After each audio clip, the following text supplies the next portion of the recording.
Yung panibagong araw, panibagong buhay. Blessing ng condo natin ngayon mga master. So nag-prepare tayo ng konting pagkain para dun sa pare at saka sa mga pupunta ng mga bisita. So ito yung mga handa natin. No? Thank you Lord sa lahat ng pagpapala. Sana i-bless nyo ang bago naming home. This is our new home and pwede naming pagkatrabahoan para sa hanap buhay natin. Yung magpe-prepare tayo ng mga barya mga master pang paagaw natin mamaya. Yung alkansya ng anak ko. Ayan yung mga alkansya ng anak ko na yan. May silbi rin pala to kahit hindi pa Pasko. Ayan. Ito yung ipapagaw natin mamaya. Ayan. So pwede na to.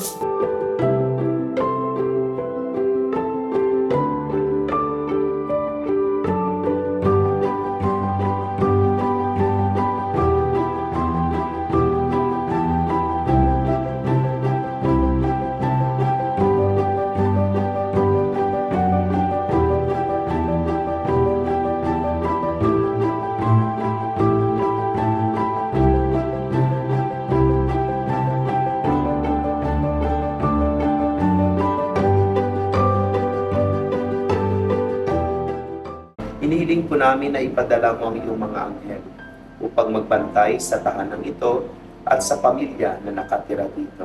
Naway ang tahanang ito ay maging instrumento pag sila iyong paalalahanan na iyong kagandahang loob at ng iyong pagmamahal sa pamagitan ng pagbibigay sa kanila ng mabiyaya na kanilang pinakailangan.